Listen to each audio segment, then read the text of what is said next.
전원 코드를 반대로 꽂으면 잡음이 사라질 수 있다. 아, 이게 그거는 이제 맨 처음에 꽂혀 있을 때 잘못이잖아요. 꽂았을 때. 근데 이게 어저께는 괜찮았는데 오늘 이러는 거는 이게 이제 이 오래돼 가지고 사운드 카드 이쪽이 좀 약한 거래. 본체에 붙어 있는 사운드 카드가 좀 약해서 그럴 수 있다 그러더라고요. 그래서 이제 이게 사실 오래돼서 이래 오래돼서 이게 2011년에 만든 거라 그동안 너무 무리를 하면서 지금 한 3, 4년을 쓴 거거든요. 원래 옛날에는 1년에 한 번씩 컴퓨터를 바꿨는데 요즘에는 이제 컴퓨터를 옛날에 한 대 갖고 방송할 때는 1년에 한 번씩 망가졌어요. 예. 근데 이제 두 대를 가지고 이렇게 번갈아서 하다 보니까 예. 그래서 그 뭐지? 그나마 지금 벌써 11년에 만들어서 12년, 13년 2년을 꼬박 쓰고 지금 저기 뭐야 11년에 만들었지. 12년, 13년 11월, 14년 11월이면 만 3년이야. 그러다 보니까 얘 어, 그래 그 이제 3년을 썼는데 그래서 얘가 많이 좀 잡음이 있어요. 그리고 또 이쪽 컴퓨터 이거는 12년에 만든 컴퓨터인데 12년에 만들었는데도 얘도 이상하게 잡음이 잡혀. 그래가지고 지금 그 방송이 잘 안 돼요.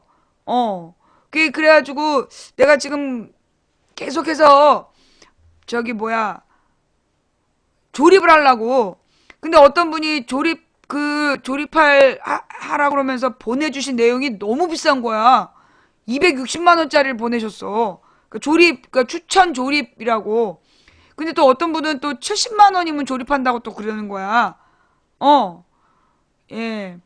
그래가지고 지금 뭐라 그러나 어느 선으로 해야 될지를 모르겠어. 예.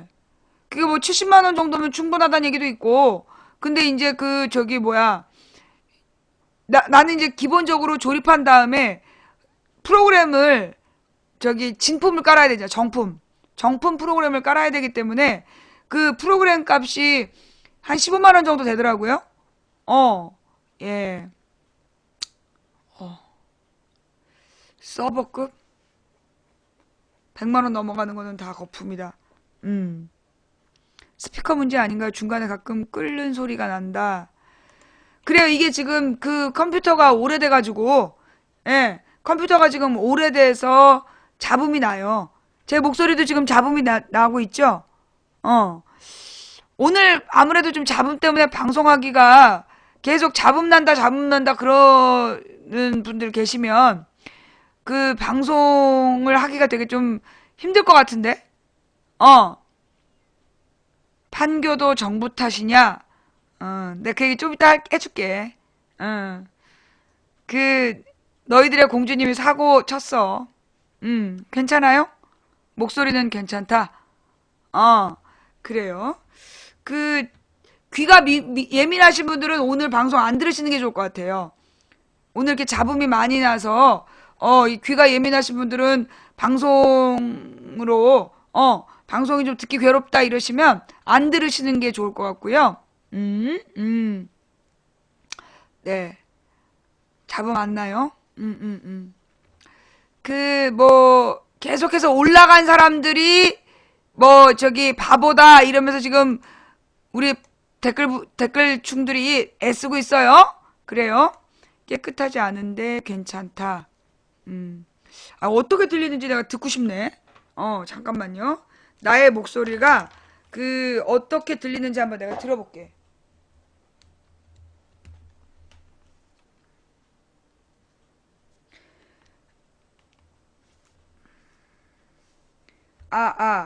마이크 시험 중, 마이크 시험 중.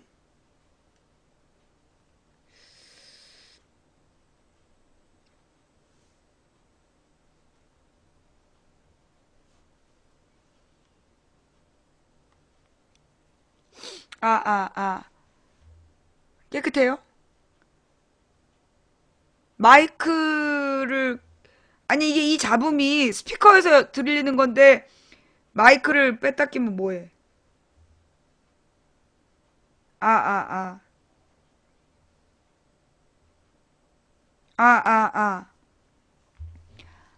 안녕하세요, 안녕하세요. 어,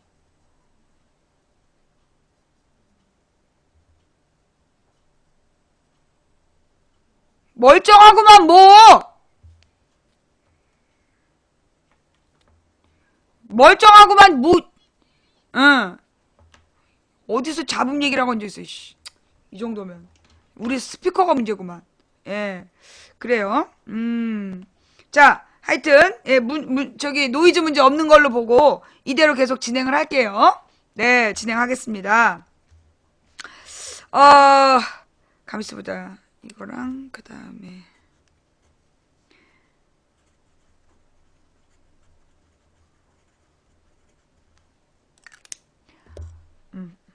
우선, 이제 뭐, 이제 인트로 먼저 할게요. 시작하는 이야기. 예. 시작하는 이야기를 먼저 하자면, 어, 그, 여러분 이거 사실 확인 좀 부탁드릴게요. 예. 사실 확인을 좀 부탁드리는데, 내용이 뭐냐 하면, 이제 우리 이제 조카가 군대를 가는 문제로, 이제 우리 동생이 되게 우울해. 그러면서 이제 막 동생이 이제 신랑이 작년에 죽었는데, 작년에 이제 신랑이 세상을 떠나고, 아들이 집에 가장인데 이제 군대를 가야 되는 거야. 이제 얘가 되게 막 우울하단 말이에요. 근데 이제 우리 조카가 자기 친구 얘기를 해준 거야. 근데 그 친구 얘기가 뭐냐 하면, 친구 얘기가 뭐냐 하면, 아버지가 몇 년 전에 암으로 돌아가시고, 어머니랑 둘이 살았던 거야. 우리 조카 친구가. 근데 어머니가 뇌종양에 걸린 거예요. 어머니가 뇌종양에 걸려가지고 이제 이렇게 말도 제대로 못하고 이제 정상적인 생활이 안 되는 지경인 거야. 그런데 아들이 군대를 가야 된대. 아들이 군대를 가야 된다는 거야. 왜 그러냐 했더니 그런 경우, 그러니까 군 면제 사유가 부양 가족이 2명 이상 돼야 된다. 근데 한 명이기 때문에, 엄마 한 명이기 때문에 군대를 가야 된다는 거예요. 요즘에는 웬만해선 면제가 안 된대. 옛날에 뭐 정신 상태라든가 건강 상태가 조금만 안 좋으면 군대를 못 갔단 말이야. 그런데 지금은 개나 소나 다 끌고 가는 거야. 그래갖고 지금 정신과 치료 진단을 받은 사람들도 억지로 지금 군대에서 잡고 있거든요. 예. 오죽하면 군부대에서 얘 좀 상태가 심각하다. 정신과 치료를 요한다. 그런 사병들도 지금 군부대에 잡고 있어요. 예. 왜냐하면 이게 내가 얘기를 했잖아. 군부대 숫자를 그러니까 군 숫자를 유지해야 되기 때문에 그런다고. 그리고 이제 있는 집 새끼들은 18살에 외국 국적을 취득해버리면 군대를 안 가도 되는 거야. 그게 지금 우리 박근혜 정부의 뭐라 그러나 박근혜 정부의 주요 고위공직자들 자녀들도 외국 국적 취득해갖고 군면제가 열 몇 명이 있다며. 그러니까 그런 식으로 군면제를 있는 놈들은 받아버리니까, 예, 이게 서민의 자식들은 다 가야 되는 거야. 근데, 그러니까 우리 조카는 그러면 부양가족이 둘이잖아. 근데 우리 동생이 너무나 어릴 때 낳았다고. 엄마가 너무 젊다고 군대를 가야 된다는 거야. 우리 조카의 친구는 엄마가 뇌종양인데 혼자라서 가야 되고. 그 문제는 뭐냐면 어머님이 곧 돌아가실 것 같은데, 곧 돌아가실 상황인데 임종을 못 지키는 거야. 박원순 아들은 병역 의무를 다 행했어. 박원순 아들은 심한 디스크라서 공익을 했어, 공익. 너 지금 공익은 군대 안 갔다 온 거라고 지랄하면 너 지금 허위사실 유포로 이거 고소당해. 박원순 시장이 변호사야. 변호사 출신이야. 너 이렇게 허위사실 유포하다가 너 그대로 고소당하면 가서 또 질질 울고 부일고 그러지 말어. 그러니까 이게 미룰 조건도 안 되나 봐. 예. 그래가지고, 예. 그렇게 군대를 간다는 거야. 그리고 또 이제 무슨 텔레비전에 프로가 나왔는데, 그 뭐 인간극장 비슷한 프로였나 봐요. 그 이제 가난한 아이들을 도와주는 이제 뭐 이런 프로였는 모양인데 거기에 이제 엄마는 돌아가셨나 이혼했나 없고 엄마가 없고 아주 어린이집 다니는 어린 동생을 돌보는 오빠가 있고 아버지는 지방에 돌아다니면서 돈을 번다는 거야. 그래서 이제 이 오빠가 이 어린아이를 돌보고 있었는데 씻겨가지고 어린이집 데려가고 데려오고 그러면서 이제 아빠가 없어서 이 애를 돌보고 있었는데 이런 경우에 아빠가 살아있기 때문에 이 애를 놓고 이 오빠가 군대를 들어가는 게 나왔다는 거야. 그거 보셨어요? 어. 그래서 이제 이 오빠가 그러니까 오빠가 이제 그 어린 동생은 이제 엄마 같은 오빠가 군대를 가니까 울고불고 그러면서 이제 우는 동생을 시설에다가 맡기고, 예, 시설에다가 맡기고서는 그 군대를 가야 된다고. 그런 TV 프로가 나왔어요? 어. 야, 이게 얼마나 어이가 없냐고. 얼마나 기가 막히냐고. 그 동행에서 나왔구나. 현장 르포 동행. 아, 거기서 그런 내용이 나왔어요. 이게 왜 이런 일이 발생하느냐. 어? 이게 왜 이런 일이 발생하느냐, 그러면, 지금 우리나라에 군인 숫자가 60만 대군인가 그렇잖아요. 우리 군인이 60만인데, 그러면 이제 이 군대에 가 있는 군 생활하는 애가 60만이어야 된단 말이야. 그런데 한 해 동안에 태어나는 신생아 숫자가 지금 20살 때 애들이 굉장히 많이 줄어드는 거예요. 내가 옛날에 고등학교를 졸업할 때는 고등학교 졸업생이 100만 명이었어. 고등학교 졸업한 게 100만 명이고 여자하고 남자가 동수라 그러면 남자가 한 50만 됐단 말이야. 그러니까 이게 2년을 모으면 100만 명 중에서 60만 대군을 유지했던 거지. 그런데 지금은 신생아 숫자가 60만 정도밖에 안 돼요. 60만 정도밖에 안 된단 말이야. 그러면 거기에다가 60만 중에 여자아이들도 많이 태어나요, 요즘에. 그러면 실제로 남자의 숫자가 30만밖에 안 되는 거야, 1년에. 근데 그 30만 둘을 모아야 60만이 된단 말이야. 예. 여자 빼고 남자만 군대 가는 그런 우리나라의 법이기 때문에 이게 군대에 갈 조건이 안 되는 아이들을 강제로 군인 숫자를 채우기 위해서 입영을 시키는 거예요. 굉장히 심각한 문제라니까, 이거. 그러면 도대체 이 전쟁, 누구를 위한 전쟁이냐고. 누구를 위한 전쟁을 하면서 이 군부대를 60만을 유지하고 있냐고. 점점 막 심각한 상황이 발생하고 있는 거예요. 예. 우리나라의 여자는 의무병 제도가 아니야. 여자는 의무병 제도가 아니고 남자만 의무병이란 말이야. 근데 있는 집 새끼들은 군대를 안 가요. 죄 없는 서민 자식만 군대를 가는 거지.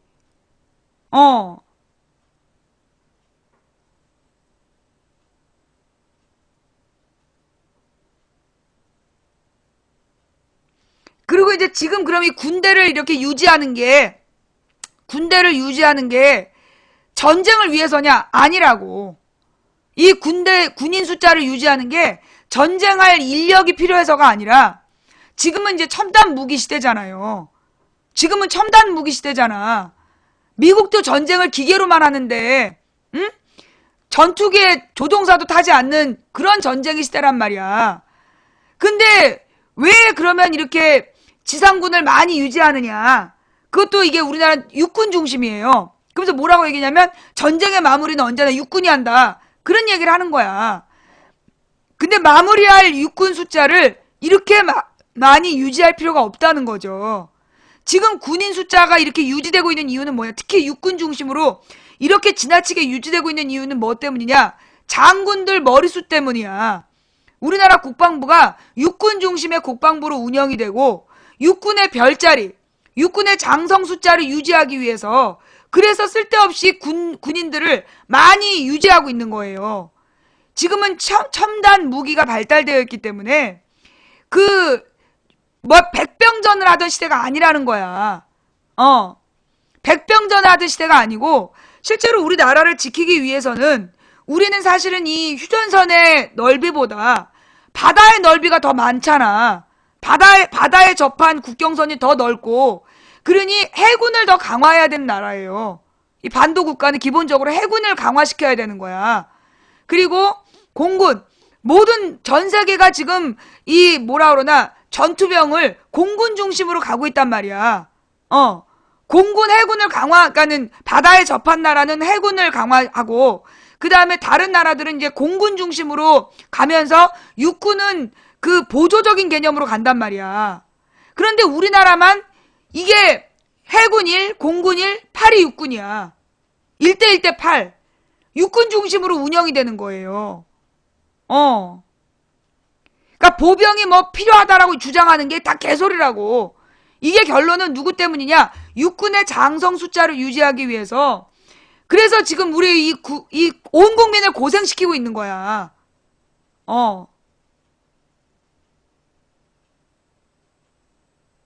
육군만 너무나 많이 뽑는 거야. 실제로는 해군이 강화돼야 돼, 우리나라는.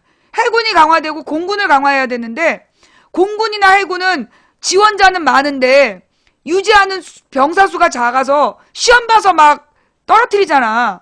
그리고 육군으로만 쫙 몰아간단 말이야. 그러면 육군이 그만큼 정말로 필요해서 데려가면 그렇게 육군으로 훈련을 1년 사시사철 하냐? 아니라고. 육군으로 가서 제일 많이 하는 게 뭐야? 땅 파는 거잖아. 그러면서 땅 파는 것도 훈련이다.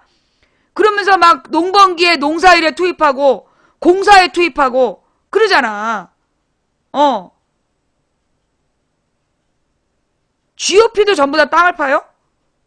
미쳤네, 미쳤어. 낫질도 하고. 삽질, 낫질 시키려고 애들을 데려다가 20몇 개월씩을 가둬두는 거야. 이게 결국은 뭐 때문이냐? 장성 숫자 유지하려고. 육군 중심의 국방부를 유지하기 위해서 이러는 거야. 이게 이제 그 누구니? 전두환 그러니까 전두환 노태우 때까지 이게 박정희가 만든 구조예요. 박정희가 지가 육군이었기 때문에 박정희가 만든 구조가 전두환 노태우까지 쭉 유지가 된 거야. 그래서 이게 30년을 그렇게 군대가 운영이 되다 보니까 옛날에 이승만 때는 가난해서 해군이나 공군을 키울 능력이 없었고, 박정희 때부터 부자가 됐음에도 불구하고, 그래서 해군력과 공군력을 강화했음에도 불구하고, 이게 박정희가 지가 육군이었기 때문에 박정희, 전두환, 노태우 전부 누구 출신이야? 박정희, 전두환, 노태우가 전부 군인 출신인데 얘네가 공군 출신이야, 해군 출신이야? 육군 출신이야. 그래서 이게 박정희, 전두환, 노태우 때 육군 중심으로 그 군부대를 운영한 거예요. 우리나라의 국방을 그렇게 판을 짠 거야. 그런데 이걸 깬 게 누구냐? 김영삼이야. 이걸 비판한 게. 이게 음모론이 아니라 김영삼 대통령 때 군 개혁 방향으로 전문가들이 의논해서 발표했던 내용이야. 네가 모르면 음모라는 편견을 버려. 예. 그래가지고 이게 이제 그 김영삼 때, 김영삼은 아주 군부 독재라면 치를 떨었잖아. 이 김영삼은 이제 자기가 민주화 세대라고 믿기 때문에, 그래 이제 이 김영삼이 그때 이제 국방개혁 프로젝트를 해요. 국방개혁 방향에 대해서 연구를 하는 거야. 그래서 그때 나왔던 내용이 뭐냐면, 우리나라가 지금 굉장히 심각하게 육군 편향적이다. 정부 예산이나 이런 것들이 지나치게 육군 중심의 판으로 짜서 실제로 우리나라의 국방 능력이 모자라다. 국방 능력이 모자라다라는 결론이 내린 거야. 고비용 저효율 국방 운영 시스템이다. 이게 김영삼 때 그걸 얻어낸 거야, 결론을. 그러면서 그때 김영삼이 나라가 이 지경으로 운영되는 게 하나회 때문이다. 그래서 하나회를 타파하는 거야. 그게 이제 육사 출신의 군피아 그 그룹이 하나회인데, 그 하나회를 혁파하고, 그래서 이제 군대 민주화를 추구한단 말이야. 그게 김영삼 때부터 나타난 변화인데, 그 뒤에 이제 김대중 노무현이 들어섰잖아. 그러니까 이제 이 군부대 내에서 소위 그 옛날에 그 군피아 새끼들이 김대중 노무현 빨갱이다. 그러면서 노무현 정부 후반기부터 반격을 준비하는 거야. 그래서 이명박이 딱 당선되자마자 그때부터 군이 개판으로 돌아가는 거예요.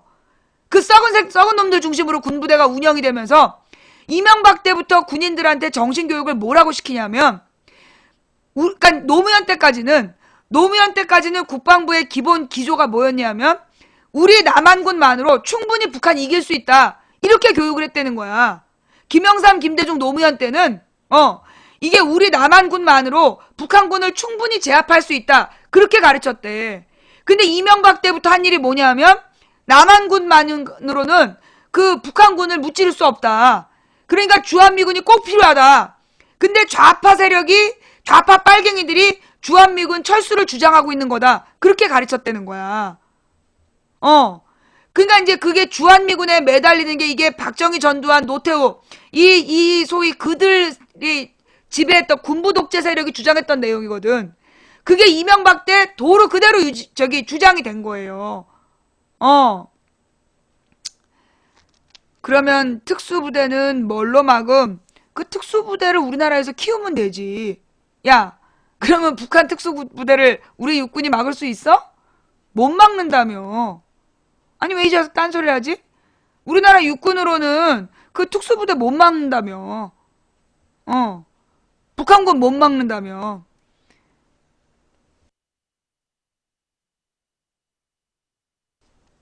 왜 말이 앞뒤가 안 맞아? 아니 북한군을 막지도 못하는 육군을 뭐하러 60만씩 키워놓냐고. 말이 안 되는 거지. 그 다음에 말이에요. 실제로 지금 우리나라의 국방비가 우리나라 국가 예산의 7, 8%야. 30조 원이 넘어. 우리나라 국방비가 30조 원이 넘는다. 1년에 30조 원이 넘어. 4년이면 120조가 넘는다니까? 어마어마한 돈이 투입이 되는 거야. 근데 여러분 생각해봐요. 노크 귀순, 노크 귀순 같은 것들이 왜 벌어지겠어? 이게 지금 국경선이, 지금 이제 휴전선이 굉장히 비효율적으로 운영되고 있다는 거야. 애들이 막 넘나들어도 이걸 파악을 못하는 시스템이라는 거야. 아니 우리나라의 이 첨단 장비에 우리나라의 그 수십조 원을 어디다 쓰냐고. 사실 이건 센서만 달아놔도 그렇잖아요. 이 센서만 달아놓고 이 열추적 모션만 달아놔도 자동 분석해서 충분히 이거 잡아낼 수 있는 거야. 근데 그런 데다 투자를 안 하잖아. 그런 데다 투자를 안 하고 주로 어디다 투자하는 거야? 쓰지도 못하는 미국 무기 사는 데에다가. 쓰지도 못하는 미국 무기 사는 데다 돈을 다 투자하는 거야. 이게 국방비의 절반 이상이 그 미국 무기 사는 데 들어가요. 미국 무기 사고, 그리고 미국 무기 유지하는 비용. 그게 몇 조 원이던데.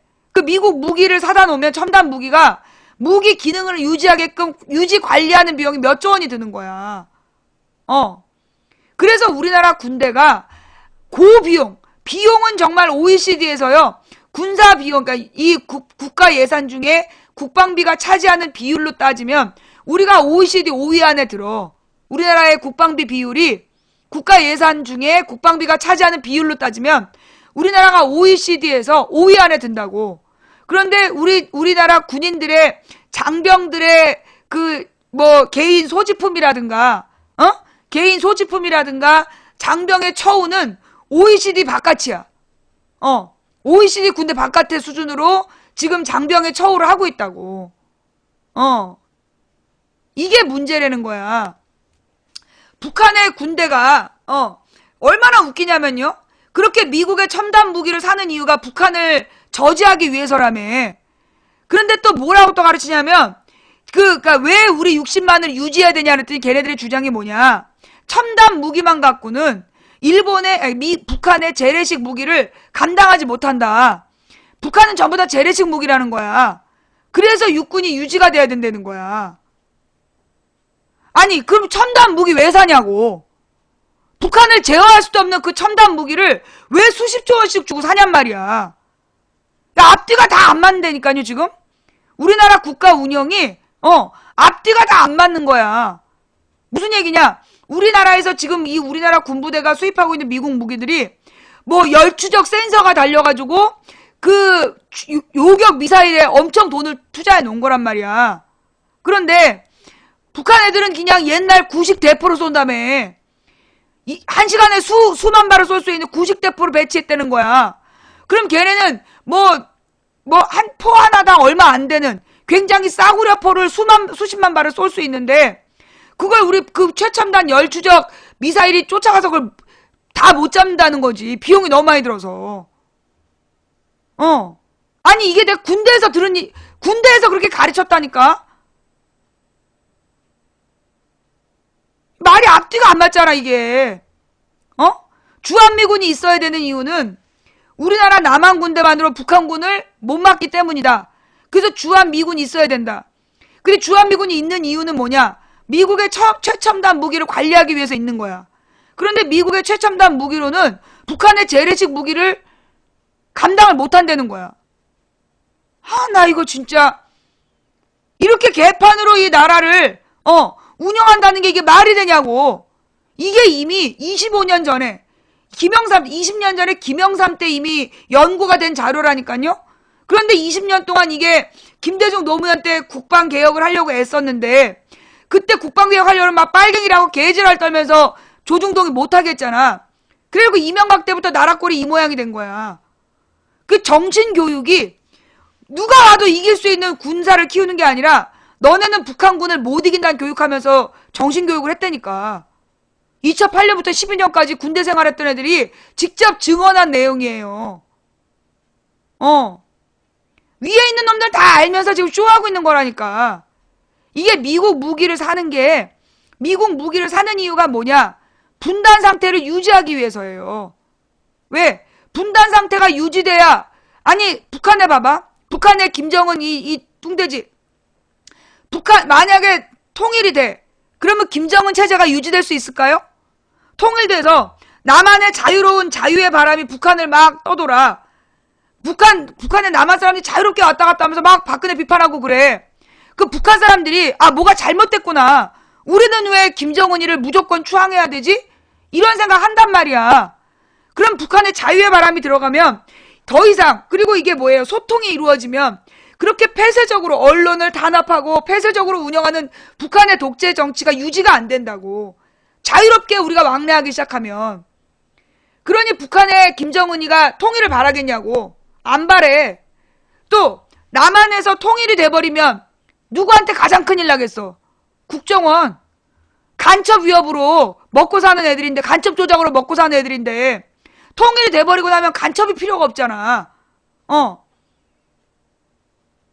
지금 남한 내에서 간첩파리 해가지고, 간첩과 빨갱이 파리 해서 먹고 산 놈들이 있단 말이야. 그러면서 이 국정원의 그 많은 예산, 국방의 많은 예산 어디다 쓰냐고 물어보면 뭐라 그래요? 국가 기밀이래잖아. 그래놓고 막 국가 기밀이 아닌 걸 뒤져가지고 봤더니 주로 어떻게 썼어? 9,000원짜리 USB를 100만원에 사고 그런 짓 하는 거 아니야. 결국 그게 뭐 납품업자들하고 다 뇌물 주고받는 이 군피아들. 얘네들이 통일이 싫은 거야. 얘네들은요, 통일이 싫은 거야. 전쟁 위험성을 계속 강조해야 되고, 분단 상태가 고착돼야 되고, 그래야 자기네들이 먹고 사는 거야. 간첩놀이 해가지고, 간첩팔이 해서. 그래서 얘네들은 실제로 옛날에 내가 그랬잖아. 김대중 노무현이 북한에 가서 대우 못 받았다고. 김대중 노무현이 박근혜만큼 대우 못 받았어. 김대중이 김정일한테 얼마나 모욕을 당했는데. 2002년에 박근혜를 데려가서 김정은이 최고의 대우를 해줬잖아. 노무현은 그런 대우 못 받았다고. 되게 무시당하고 되게 막 비아냥거리고 김정일한테 개무시당했다니까요. 모욕당했어요. 그래도 그걸 참고 평화적인 노력을 한 거야, 노무현이.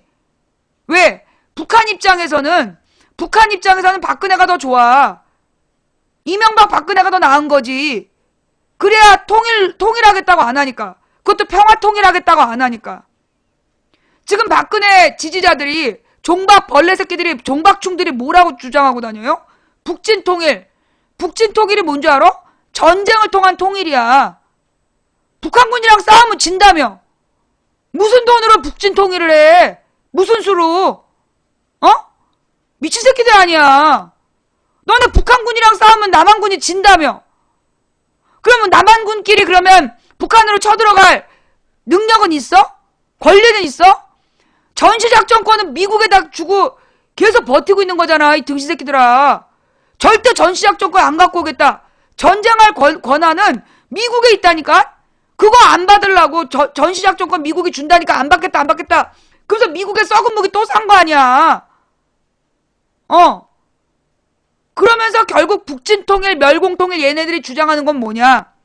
남북의 긴장감을 계속 강화시키는 거예요. 그래서 휴전선 일대가 계속 시끄러워야.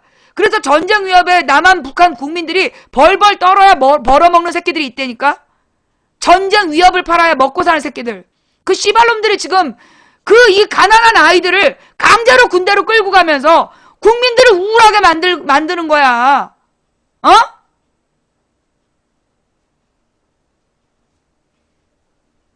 종북 좌존 빨갱이가 누군데?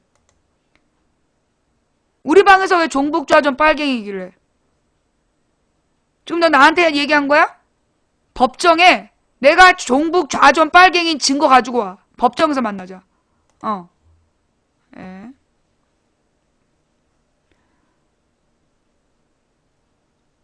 내가 아들이 없어. 아들이 없고 우리 조카가 다음 달에 군대를 가. 우리 조카가 다음 달에 군대를 가는데 우리 여동생, 내 여동생하고 내 여동생의 그 딸하고 둘이 남아. 그럼 부양가족 2명이잖아. 그런데 이 엄마가 너무 젊다고, 경제 능력이 있다고 아들이 군대 가야 된다는 거야. 근데 지금 이 집의 생활비를 이 엄마가 혼자서 못 번다고. 집이 안 팔려가지고 이 집을 유지하는 비용을 엄마가 못 벌어. 아들이 벌어야 그걸로 지금 생활비가 유지되고 있는데 그래도 아들이 군대를 가야 되는 거야. 우리 동생이 맨날 울고 앉아있어. 그러니까 이 아들이, 우리 조카가 엄마를 위로한다고 한 얘기가 뭐냐. 자기 친구는 아버지가 몇 년 전에 암 걸려 돌아가시고 엄마랑 둘이 살았는데 엄마가 뇌종양이 걸려서 지금 의식불명이라는 거야. 말도 잘 못하고 이미 정상적 판단력을 못하는 단계라는 거야. 임종을 지켜야 되는 아들이 군대를 가야 된다는 거야. 왜? 지금 부양가족이 1명밖에 안 돼서. 그러면서 우리 조카는 엄마는 그래도 건강하고 젊고 그리고 그래도 돈도 벌고 있지 않냐고. 그러면서 우리 조카가 군대를 간다니까?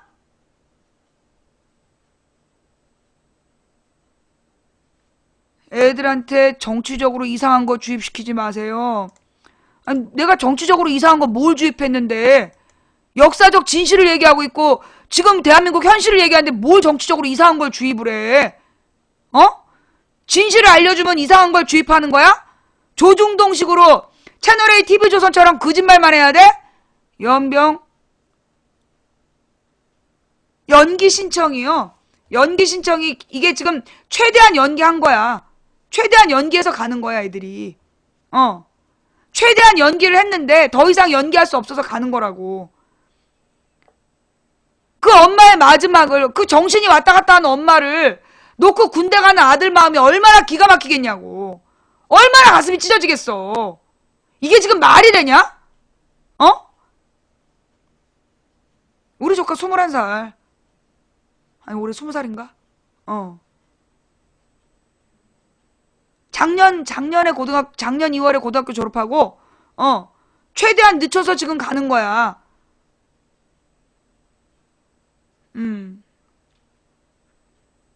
누가 이혼을 해?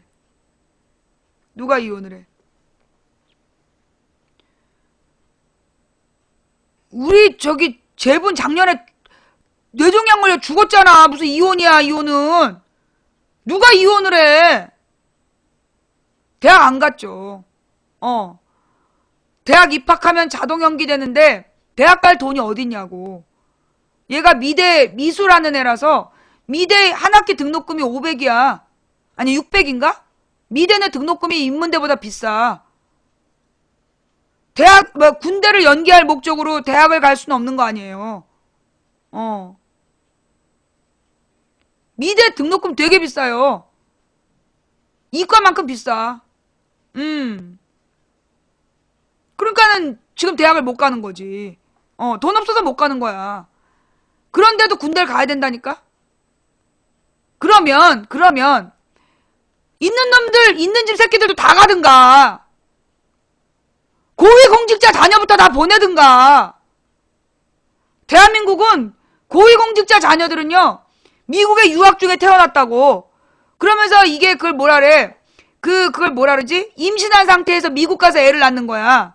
그래갖고 미국은 속인주의라 해서, 속지주의라 해서, 미국에서 태어난 아이들은 모두 미국 시민권을 줘요. 예.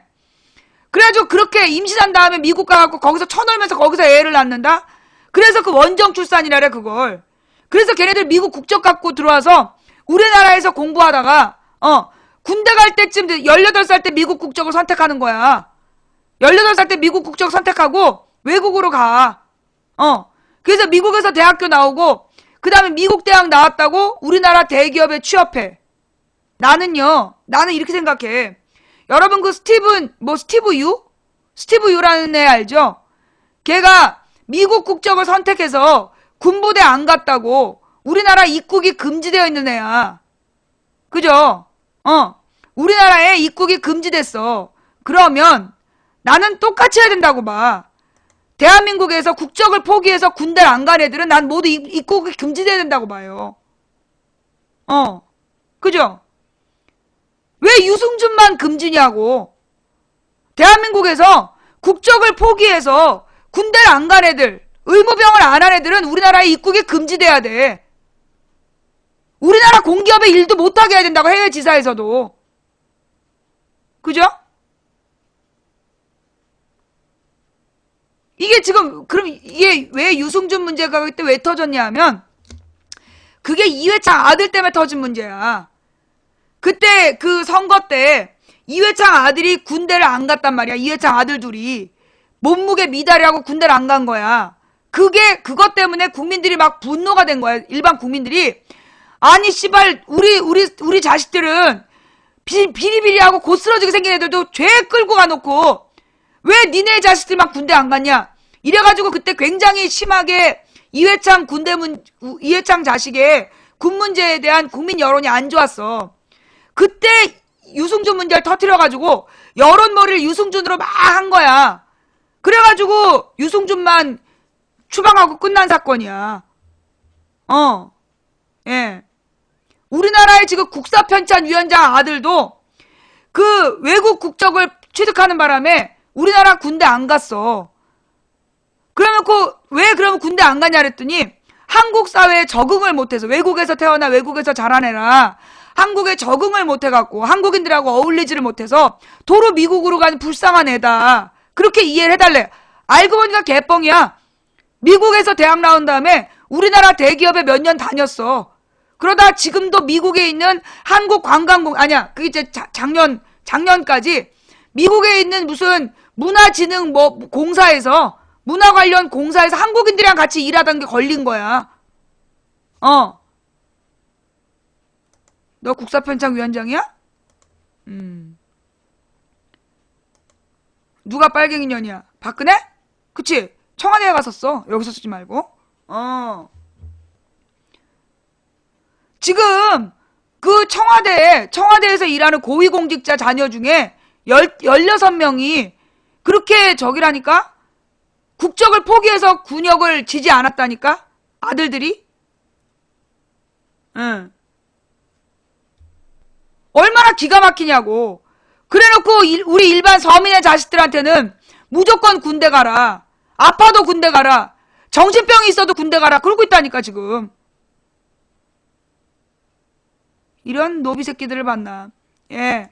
이 박근혜 공주의 노비충 새끼들아. 이 노비 새끼들아. 대한민국은 민주공화국이야. 대한민국의 모든 권력은 국민으로부터 나와. 그 말이 뭐냐 하면 대한민국의 국민은 정치 권력, 경제 권력을 감시하고 비판할 권리가 있다. 이 노비 새끼들아, 니네 맨날 사실시간 잠만 퍼자니까 모르는 거야, 이 새끼들아. 니네 권리를 모르고 지금 공직자 욕하면 공직자를 비판한 정당한 비판을 빨갱이라고 얘기했지. 자, 여러분 이거 스샷 떠주세요. 지금 얼려놨으니까 이거 싹 스샷 떠주세요. 너희들 우리가 고소할 거야. 우리 지금 집단소송 준비 중이야. 너 나한테 빨갱이라 얘기했지? 지금 채팅창에 쓴 건 우리 시청자들에 대한 모독이야. 각오해. 빨리 스샷 떠주세요. 캡처해갖고 메일로 보내주세요. 그리고 여러분들 있잖아요. 집단 소송에 참여하실 분들, 소송비 10,000원씩 내시고 이놈들한테 모욕당했다. 집단 소송에 참여하실 분들은 그 망치 부인의 텔레그램으로 그 의사를 밝혀주세요. 그리고 이제 제가 정확한 주소와 주민번호를 알려주세요라고 제가 공지를 띄우면 그때 저한테 주민번호, 주소, 전화번호 알려주세요. 공동소송인단으로. 어따 대고 빨갱이야, 이 씨발놈들아! 개놈 새끼들아! 누가 빨갱이야! 우리 아버지는 공산당이 싫어서 월남하신 분이야. 어따가 빨갱이야, 빨갱이는. 각오해, 너. 예. 망치 부인한테 빨갱이라고 얘기한 새끼들 전부 다 고소할 테니까 각오해. 자, 스샷 떠주시고요. 예, 캡처해주세요. 캡처해가지고 우리 신고 게시판에다 올려주시면 자료로 잘 쓸게요. 자, 그래서 이제 사실은 원래 인트로는 부드러운 얘기를 해야 되는데, 내가 어저께 이 얘기를 듣고 얼마나 속상해가지고 막 눈물이 났는지, 너무나 속이 상하는 거야. 이 대한민국의 이 가난한 서민의 자식들이 이렇게 고생하면서 군대를 가는데, 군대 가서 무슨 일 당해? 이 가난한 서민들이 군대 가면 무슨 일 당해? 윤일병처럼 당하잖아. 이게 편부모 자식이면, 홀어머니 자식이면 관심사병으로 분류가 된다네? 그래갖고 관심사병이라고 공지가 된대. 그래서 폭행하고 더 갈군되는 거야.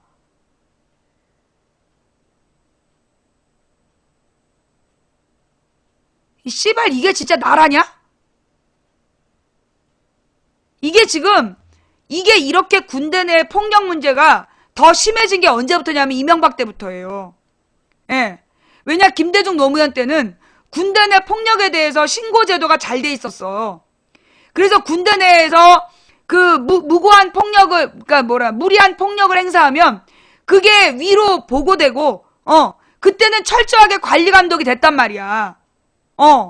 김대중 노무현 시절에는요, 군대 내에서 이런 짓 함부로 못했어. 물론 몰래 하던 놈들이 있었지만, 하다가 걸리면 윗대가리들이 잘리는 상황이었기 때문에 함부로 못했어요. 그런데 언제부터? 이명박 때부터 그 신고 시스템이 중단돼 버린 거야. 예. 이명박 되면서 이 신고 시스템이 중단돼 버리고 군 부대 내 폭력이 일상화되고, 그러면서 옛날에 노태우 이전으로 돌아간 거야. 노태우 이전으로 돌아간 거야. 그래서 나라가 이 모양이 된 거야.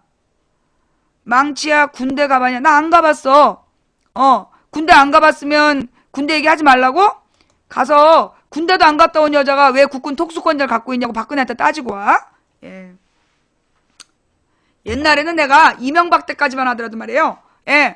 이 군대 문제에 대해서 비판하면 그때는 막 군대도 안 간 여자가 어디서 군대 얘기하냐? 야, 대한민국의 대통령 박근혜야. 박근혜가 대한민국 국군 통수권을 갖고 있어. 군대 안 갔다 오면 군대 얘기하지 마라? 군대도 안 갔다 오면 박근혜가 대통령 할 자격이 어딨니 그럼? 국군 통수권을 가질 자격이 어딨어? 어디서 개소리야? 군대 안 간 여자가 대통령도 하고 있는 나라예요, 여기서. 나는 그래서 박근혜 대통령이 참 좋아. 나는 박근혜가 대통령 된 다음에 날마다 방송하는 게 그냥 힘이 나요. 할 말이 참 많아. 막 또 이명박 때 나더라 빨갱이라고 지랄했잖아. 그땐 딱히 할 말이 없었어. 그런데 박근혜가 딱 되고 나니까 내가 할 말이 참 많잖아. 나는 김정은이하고 악수 한 번 해본 사람이, 김정일이하고 악수 한 번 해본 적이 없어. 어디다 대고 빨갱이래. 김정일하고 약속을 지키려고 태극기 흔들지 말라고 그런 무식한 소리 해본 적이 없는 사람이야. 김정일이 칭찬하는 저기 자서전 같은 거 써본 적이 없는 사람이야. 어떤 데가 빨갱이래. 나는 박근혜가 대통령이 돼가지고 할 말이 참 많아. 그리고 오늘 아침부터 빨갱이를 또 박근혜 얘기를 또 시작하네요. 이 무식한 새끼들이 말이야. 이 무식한 새끼들이 내가 월요일날 여러분 우리 분명히 얘기합시다. 월요일날 내가 판교 사고에 나는 이재명한테 책임 있다고 본다. 왜냐? 모든 지방자치단체는 자기 지역에서 대중이 모이는 곳에 대해서 관리 감독할 의무가 있다. 라고 내가 이재명을 비판했던 사람이야. 기억나요? 근데 내가 어저께 뭐라 그랬어? 그날 월요일 밤에 손석희 뉴스에 나온 거 보니까 그 장소는 이재명이 관리하는 장소가 아니었다. 경기도 과학진흥원이 관리하는 그런 공간이었다. 그러니 이재명한테 관리 책임이 없었어. 그래서 내가 어저께 바로 잡았잖아요. 근데 사실 어저께 그것도 바로 잡지 않고 나는 그냥 넘어가려 했는데 내가 별로 이재명을 안 좋아해서 너무 이재명 시장을 띄우려는 그런 움직임이 보여가지고 나는 그냥 월요일날 얘기한 걸로 넘어가려 했다니까. 근데 이 벌레 새끼들이 이거 저기 망치 부인이 박근혜 책임이라고 그런다고 개 지랄을 떨면서 계속 방송 시간에 재방송 하는데 지랄을 떨은 거야. 내가 그래서 열받아갖고 어저께 왜 이게 박근혜 책임인가에 대한 원론적인 이야기라면서 10년 전 박근혜 연설을 하루 종일 틀은 거 아니야. 원래 내가 그 영상 안 틀으려 그랬어. 근데 이 종박충 새끼들이 이 종박 댓글충 새끼들이 하도 그냥 박근혜 욕하지 말라고 지랄해가지고 어쩔 수 없이 내가 그걸 틀었잖아. 오늘은 또 빨갱이 얘기? 그럼 우리 또 한번 볼까? 여러분 그 영상 알죠? 그 박근혜 북한 갔다 온 영상 김정일이랑 무슨 얘기했는지 모르겠지만 환하게 웃는 그 영상 좀 준비해줘봐. 그래요. 내가 원래 이거 안 틀으려 그랬어. 어디다 대고 빨갱이야. 자 여러분 빨리 그 영상 좀 찾아줘요. 박근혜 방북 영상. 박근혜 방북 영상 좀 찾아줘. 내가 원래 이거 안 틀으려 그랬다. 니네가 나한테 빨갱이 얘기 자꾸 하니까 내가 어쩔 수 없이 트는 거야. 예, 우리 시청자들이 저기 주소 찾아올 때까지 그 주소 찾아올 때까지 우리 앞으로 매일매일 아침에 그러니까 방송 시작할 때랑 끝날 때 영상 2개 틀을까? 국민의 생명과 안전을 보장하는 게 국가의 기본 임무라는 어제 그 영상이랑 저기 방북 영상 그 2개 우리 매일매일 틀을까? 어디서 빨갱이야? 자, 일단 저기 내용이 나올 때까지 이게 그 박근혜 방북 영상 맞아요? 네. 낯선 분의 링크는 제가 함부로 못합니다. 예, 여러분 확인 좀 해주세요. 저게 진짜 그 박근혜 영상인지 박근혜 방북 영상인지 저기 한번 확인 좀 해주세요. 예, 유튜브에 있었는데 지금은 이 유튜브 영상이 없나봐요. 망부님 자주 틀지 마요. 식욕 떨어져요. 나는 네가 더 수상해. 이런 건 온 국민이 봐야지. 온 국민이 보면서 실제로 국민들한테 무고한 국민들한테 빨갱이 좌점이라고 욕하면서 실제로 지들은 북한에 가서 어울려 놀았던 거 온 국민이 봐야지. 여러분 그러잖아요. 지금 박근혜를 비판하면 빨갱이래. 좌전 빨갱이래. 그러면 박근혜는 어떻게 되는 건데?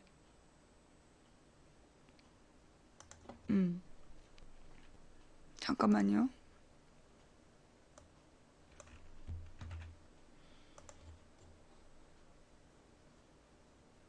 뭐 니글거린다 이런 얘기 함부로 하지 마. 이건 매일매일 사실은 이건 매일 틀어야 돼. 죄 없는 국민을 빨갱이로 몰고 간첩이니 좌점이니 그러면서 실제로 지네들은 뭐예요? 실제로 지네들은 북한의 맘대로 넘나들고 북한 사람들이랑 막 서로 막 칭찬하고 우리는 위대한 지도자의 자녀들이다 이러면서 뻥까고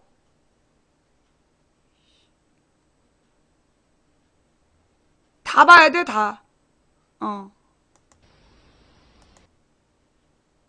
국민들이, 이거 국민들이 매일매일 봐야 돼. 어디서 감히 우리나라 빨갱이래. 우리는 이제까지, 아니, 나는 이제까지 금강산 관광 한번 가본 적이 없는 사람이야. 금강산 관광, 개성 관광, 한 번도 가본 적이 없는 사람이야. 어디다 대고 빨갱이래.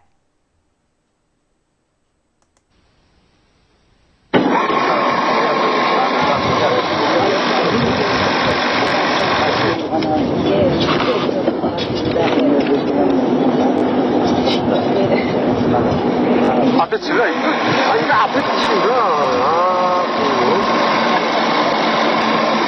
백동 친구 자꾸 앞에 나갈래?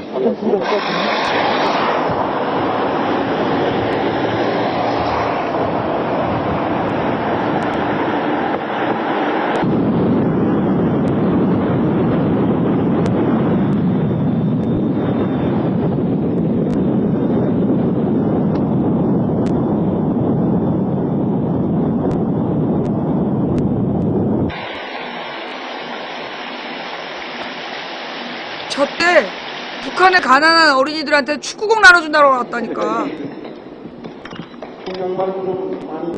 그게 무슨 단체에, 무슨 단체 대표 자격으로 갔어.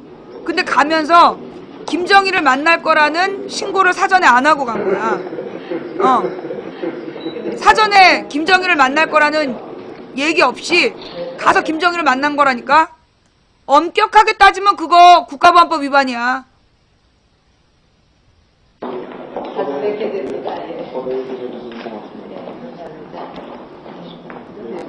임동훈 일부 부장 인사하시라고 생각합니다. 저희들이 서울에 갈 때 같이 갈 때 반갑습니다. 서울대 서울공화통일위원회 서울국장. 저 당시에는 국가보안법을 거의 사문화된 법이라고 했고 생각한 거야. 엄격하게 따지면 저 여자도 국가보안법 위반이지만 김대중 노무현 때는 북한하고 통일하자는 분위기였기 때문에 저희들 처벌하지 않은 거야. 저희 다 같이 합의 보고 이렇게 해서 내가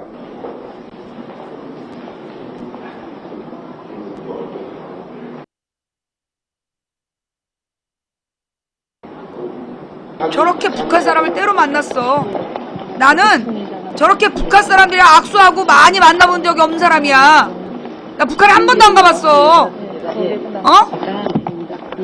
지금 이 영상 처음 보시는 분? 예. 이 영상 처음 보시는 분?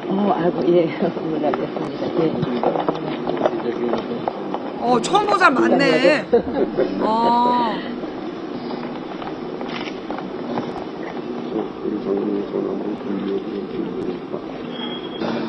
어머, 처음 보는, 하긴 이게 지금 세월호 이후에 처음 본 거죠? 이 아름다운 예술에 우리 국민이 평양 방문한 박근혜 여사와 이생 여러분들 다시 한번 뜨겁게 환영합니다. 저렇게 환대를 받았어. 박근혜가 북한에서 저렇게 환대를 받았다고.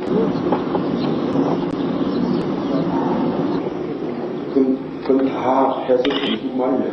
가시기 전에 뜻을 그렇게 되도록 도와주셔야 2002년 5월에 저렇게 갔다 왔고요.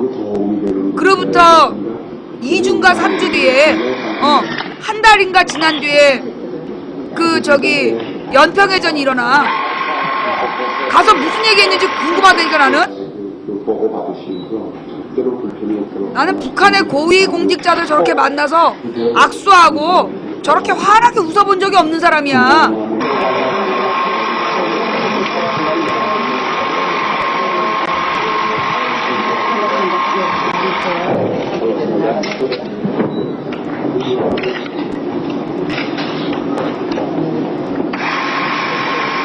할 수 있다고 생각합니다. 저때 김정일이가 박근혜가 대통령 될 거라고 생각했대잖아.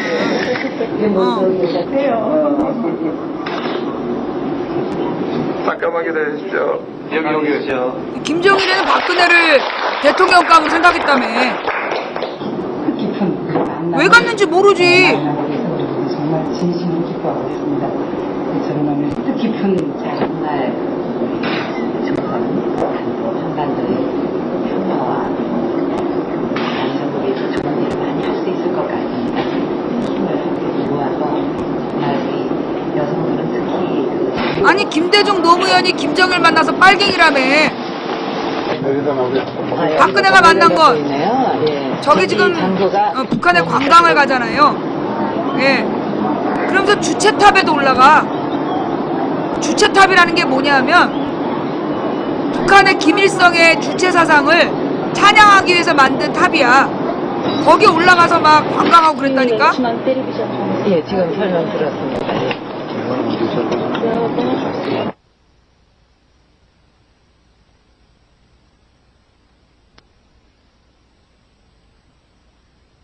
축구공 나눠준다는 건 핑계죠. 예. 예, 안녕하십니까. 예, 환영해 주셔서 감사합니다. 반갑습니다. 저렇게 북한 사람들한테 환대를 받았다니까? 나는 북한에 가본 적도 없고 북한에 가서 저렇게 환대를 받아본 적도 없어. 어디다 대고 빨갱이래.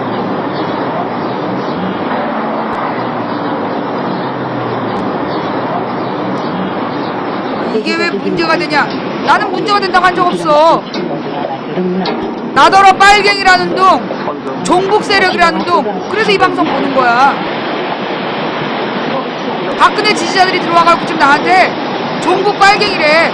그래서 열받아서 트는 거야. 63살입니다. 나는 저렇게 북한 가서 한 대 받고 북한 사람이랑 친하게 지낸 적이 없다니까. 오늘 아침. 어? 많이 드시나 봐요. 네, 아침.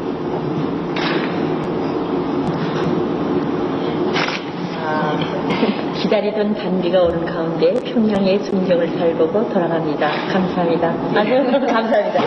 북한은 저렇게 글도 쓰고 왔다는 거야 지금. 아니 내가 왜 박근혜를 싫어해? 나 박근혜 좋아한다고 아까 얘기했잖아. 내 말 안 믿어? 아, 난 박근혜 좋아한다니까. 왜 모함을 하고 지랄이야. 내가 박근혜가 돼서 얼마나 고마운데.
저러놓고 죄 없는 국민을 북한 간첩이라고 증거 조작하고, 어?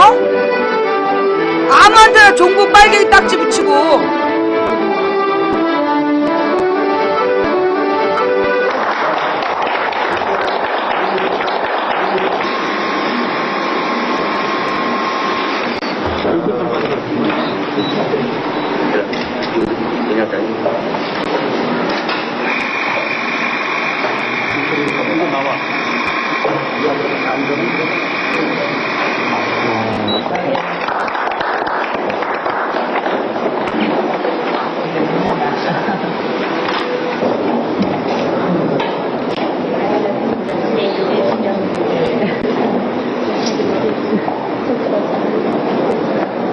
여러분 저런 데 가봤어요?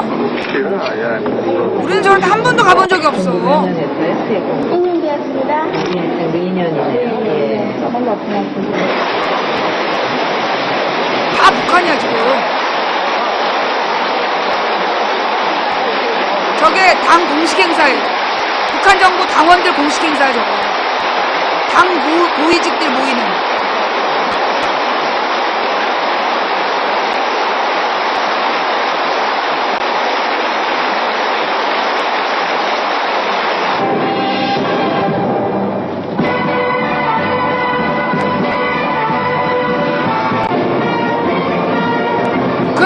엄청 환영했잖아. 나는 아마 북한 가면 맞아 죽을걸? 총 맞아 죽을 거야. 내가 맨날 김정일 개새끼, 김정은 개새끼 그래가지고. 내가 만약 북한 가면 나는 아마 쟤네들한테 암살당하겠지? 총 맞아 죽을 것 같아. 맨날 김정은 개새끼라는.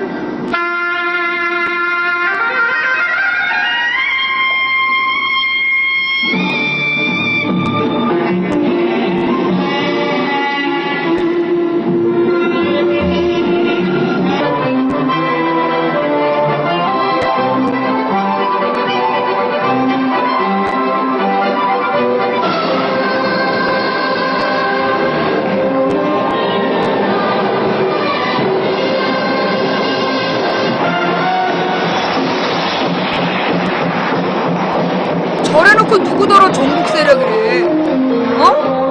아니 누가 종북 세력이야? 거의 평양공약. 못 보겠지? 닉네임이 평양공약이야 새끼야. 그 작업하러 들어온 닉네임이면서 매일 망치부인을 보고 있는데 도저히 톡 하나 못 보겠다고? 정말 글 쓰기 전에 네 닉네임부터 확인을 해.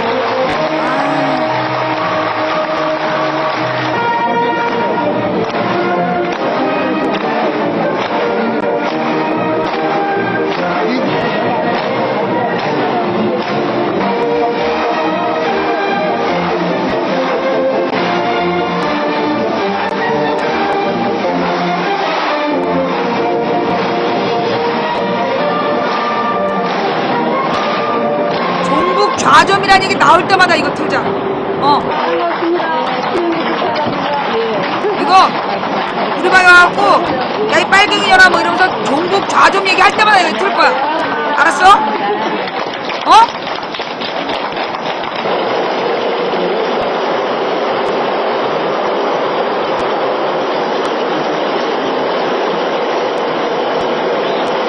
누구더러 종북 빨갱이래.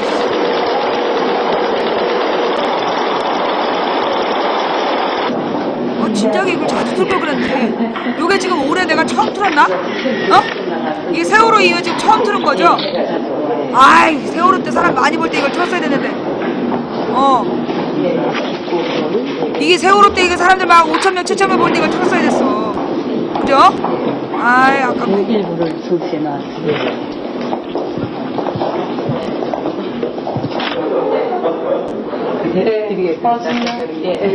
우리나라 사람하고 저렇게 안 만나잖아 박근혜. 북한 사람하고는 정말 사이가 좋아 보여. 그지?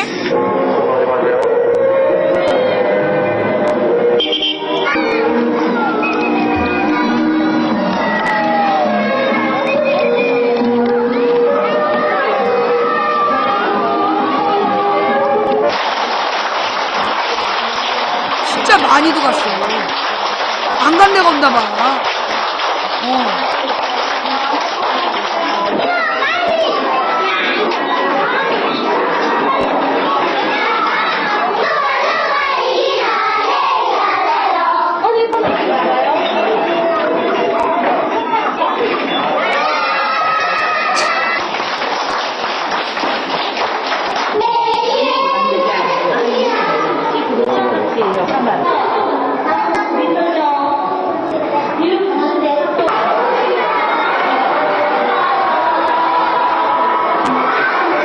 세월호 유가족은 안 만나도 북한 주민들은 참 많이 만났어.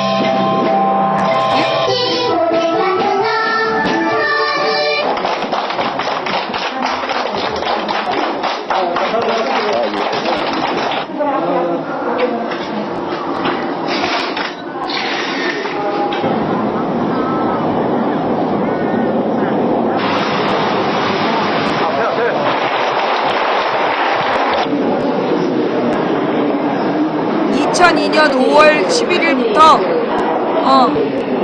14일까지인가 평양 갔다 온 박근혜 영상이에요.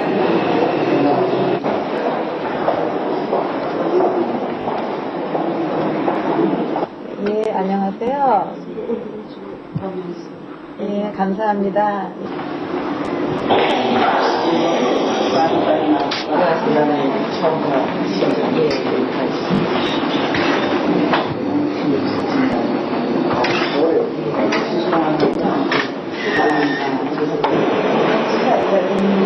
저래놓고 북한 인권 문제 심각하다고 맨날 얘기하잖아. 어? 저렇게 환대받고 와가지고 저렇게 웃고 이렇게 친하게 지내다 와서 북한 인권 문제 심각하다고 연설하고 그러잖아.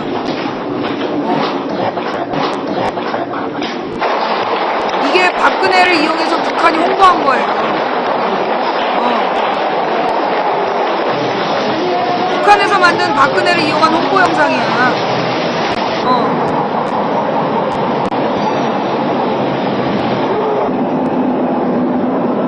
북한 홍보에 저렇게 협조하고 온 거야. 만약에 내가 가서 저랬다면 어떻게 됐을까요? 에? 만약에 내가 저렇게 가서 환대받고 왔으면 어떻게 됐을까? 지금 아마 무기징역형에 처해져서 살고 있겠지? 그지?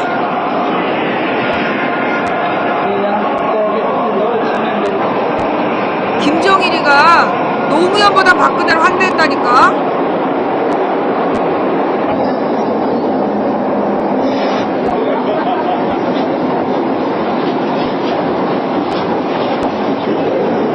만약에 이석기가 저랬다면 사형당했겠지. 그지?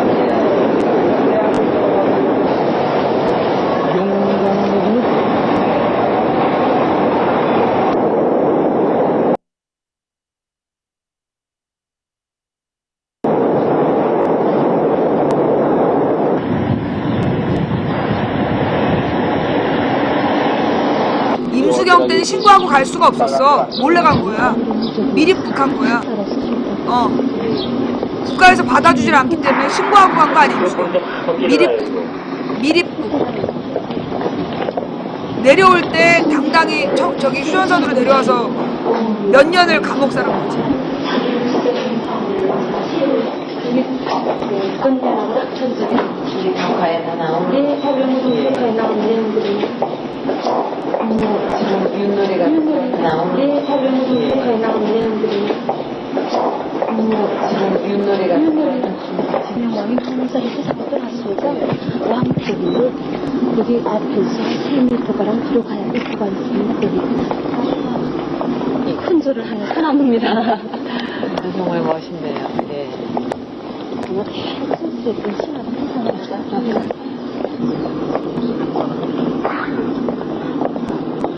대신 넣으라고 해있네요.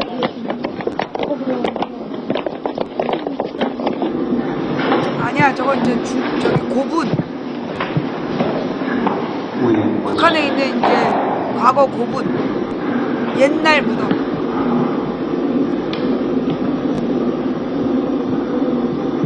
이거만 남은 거죠. 예. 이 돌이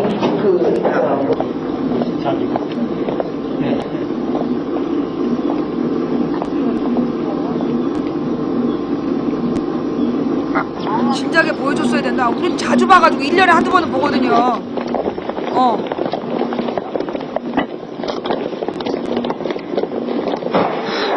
좀 쳐다보고 댕기라.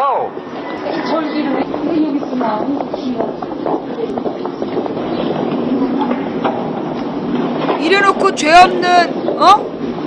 죄 없는 국민을 종북 빨갱이라고 말이야. 얼마나 협박했어. 지금도 세월호 유가족들 앞에서 빨갱이는 북한으로 가라 이러면서. 자, 나오네. 어쩔 거야 이제.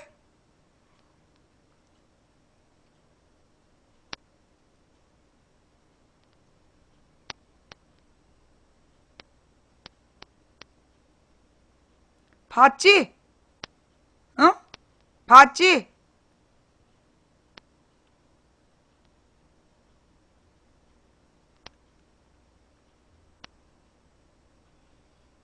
저 때 그랬다는 거 아니야. 외신 보도에 의하면 지금 이제 공격이 들어오는 것 같아요. 저 때 김정일이가 우리는 위대한 지도자의 자녀들이다. 그렇게 얘기해가지고 박근혜가 미소로 화답했다고.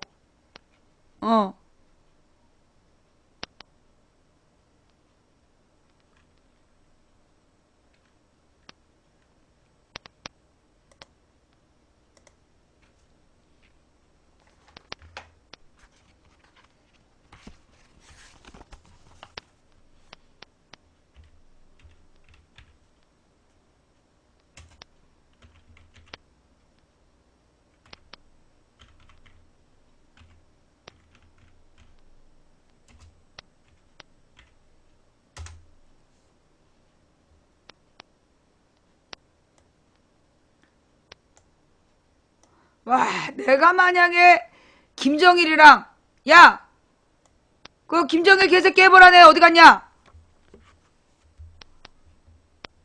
아까 계속 김정일 개새끼 쓰라 그랬던 애 어디 갔어? 이 좀 나와봐봐. 어? 이 좀 나와봐봐. 박근혜 진짜 영어 실력? 요게 그 다음 영상이야? 진짜 잘하는 사람은 늘 겸손합니다. 척 하는 사람 치고 실력 있는 사람 보기 힘듭니다. 예, 박근혜 대통령의 영어가 바로 그렇다는 얘기입니다.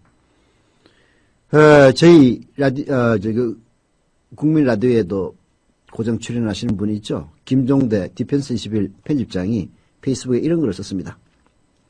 지난 1월 21일 박근혜 대통령이 다보스 포럼 개막 기조연설을 했습니다. 각국 정상들이 다 자기 나라 말로 연설을 했는데 우리 미스박 박근혜 대통령 각하는 미국 방문대처럼 또 영어 연설을 했습니다. 영어를 두세 단어씩 딱 끊어서 또박이나 영어 연설이다 보니까 원래 주어진 15분을 넘겨서 무려 23분을 초과하는 상황이 벌어졌죠. 대통령인 박근혜 씨의 영어 실력 감상하느라 8분이나 더 시간을 허비한 것은 그렇다고 칩시다. 문제는 그 다음입니다. 연설이 끝나고 나서 세계경제포럼 클라우스 슈밥 회장과 일문일답 시간이 이어졌는데요. 우리 대통령 박근혜 씨, 슈밥 회장의 영어 질문을 알아듣지 못한 것입니다. 영어를 못하면 동시 통역기를 귀에 꽂고 그 질문을 이해한 다음 답을 해야 되는데 이왕 영어로 폼을 잡았으니 그러지 못한 거죠. 슈밥 회장의 질문은 북한 핵무기가 한국에 대한 투자에 걸림돌이지 않느냐라는 것이었습니다. 여기에 우리 미스박 대통령인 박근혜 씨 답변, 한국어 답변은 내가 통일은 대박이다 이런 표현을 썼었는데 통일이 되면 북한 지역에 대대적인 SOC를 중심으로 한 투자가 일어나게 될 것이고 주변국들도 큰 성장을 기대할 수가 있다는 것이었습니다. 아니 북한 핵무기가 한국에 대한 투자의 걸림돌 아니냐라고 물었는데 통일되면 대박이라서 투자가 많이 올 거라고 얘기하는 이런 동문서답이 어디 있습니까? 대통령인 박근혜 씨 자신이 무슨 질문을 받은 건지도 모르고 있었음이 분명한 거죠. 그래서 사전에 약속된 다른 질문일 거라고 생각하고 미리 준비된 답변을 한국말로 말해버린 게 아닌지 의심이 갑니다. 여기서 대통령인 박근혜 씨 실제로는 영어 일문일답이 불가능하다는 사실이 들통난 겁니다. 하긴 한국어로도 불가능하다는 걸 감안하면 당연한 일이죠. 여기서 바로 대통령인 박근혜 씨가 부리는 지식의 허영, 지적 허영이 적나라하게 드러납니다. 어쩌면 영어 실력이 자신의 격을 높인다고 생각하는 우리 사회의 허영이 그대로 압축된 것으로 보입니다. 연출을 하려거든 제대로 하든지. 박근혜 씨, 이제 영어 연설은 좀 그만하세요. 창피합니다. 예. 더 큰 문제는 방송사들입니다. 그때 중계를 받던 사람이 그러더군요. 박근혜 씨가 영어로 연설할 때는 한국어 6개 채널이 생중계를 했답니다. 아까 그 슈밥 회장과 대담 순서가 되어서 우리의 박근혜 씨가 상대방 말을 전혀 알아듣지 못하는 표정을 짓고 통역을 뜯고서야 고개를 끄덕이며 다시 한국말로 동문서답을 하자 방송사들이 일제히 스튜디오로 카메라를 돌렸다는 겁니다. 나라 망신시키는 대통령인 박근혜 씨를 보여주는 게 창피하다고 느꼈다면 그나마 다행일 겁니다. 예, 알아서 충성한 것이라면 정말 그런 방송사 있을 자격이 없는 거죠. 자, 잠깐만. 계속 가면 안 돼.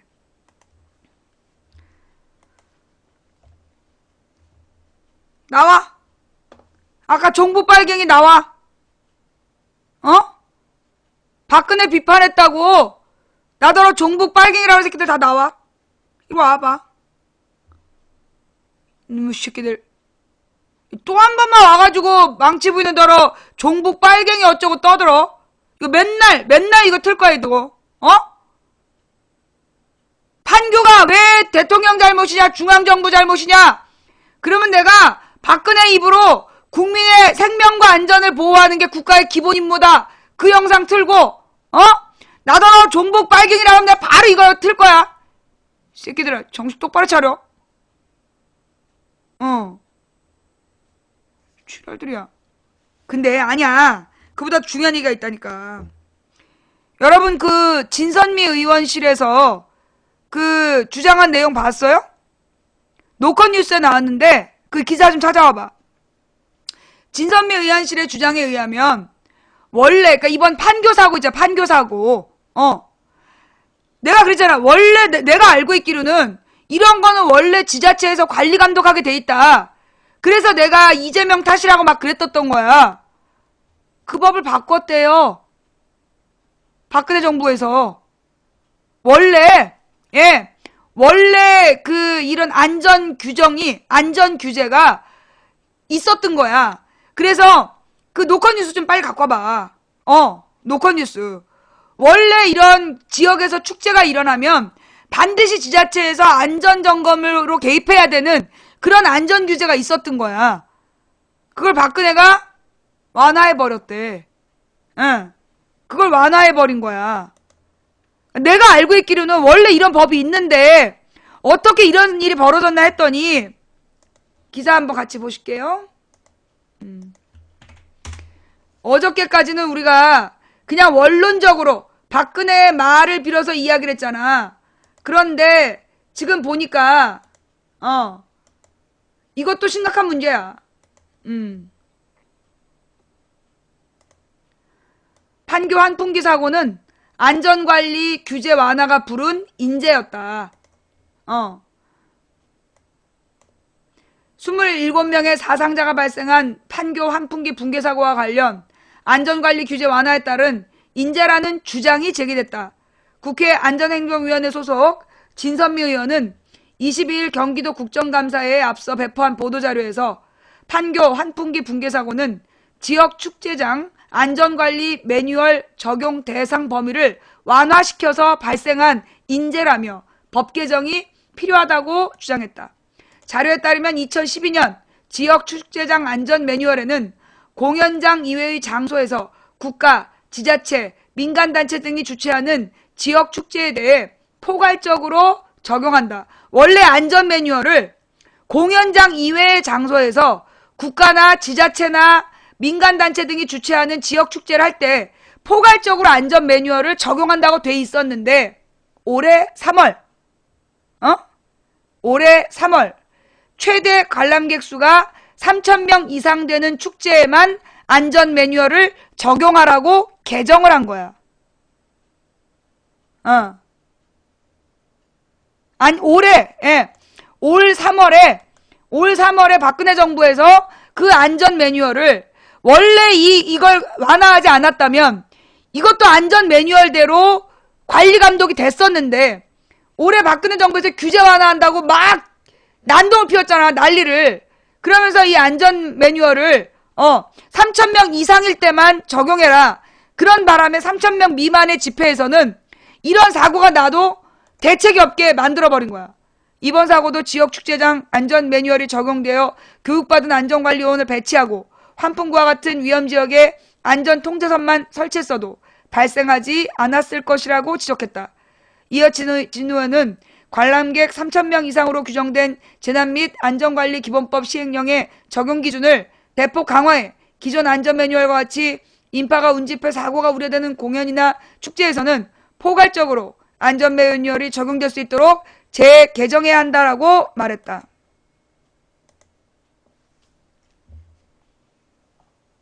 뭐? 왜 정부 탓이냐? 이 뉴스 다시 설명해줘? 한글 몰라? 한글 몰라? 지금 이 뉴스를 듣고 이게 왜 정부 탓이냐 이런 얘기가 나와? 나 이거 진짜. 이 뉴스를 들었는데 이게 왜 정부 탓이냐 이런 질문이 나와?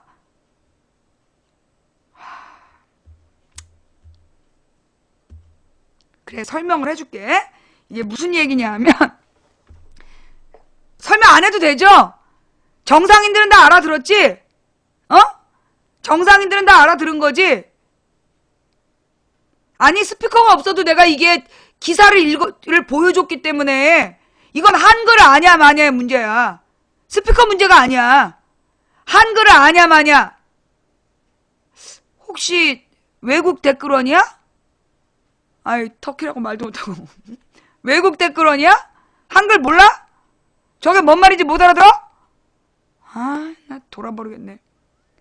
원래 안전 매뉴얼에 따라서 훈련된 안전관리 요원을 배치하고 그리고 위험한 구조물에다가 그 안전 통제선을 설치하는 매뉴얼이 있었다고.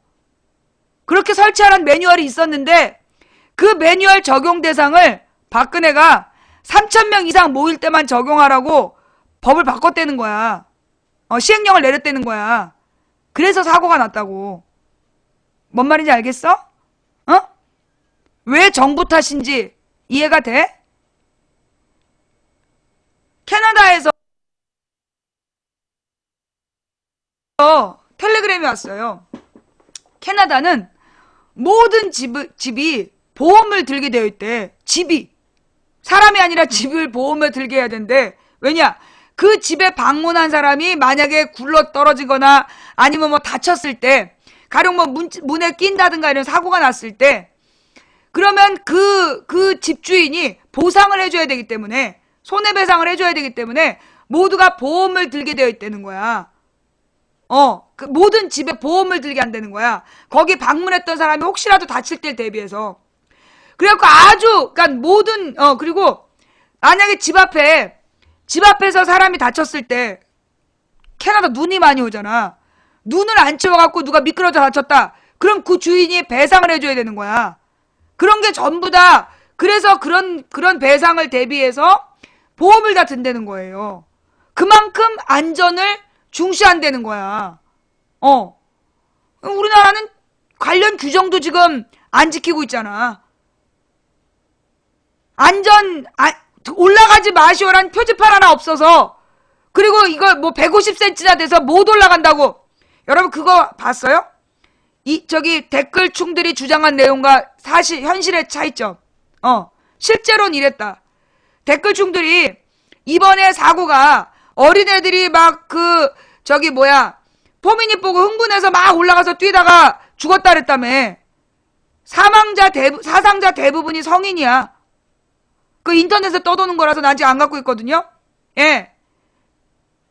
이거 그 자료 한번 사진 찾아봐봐.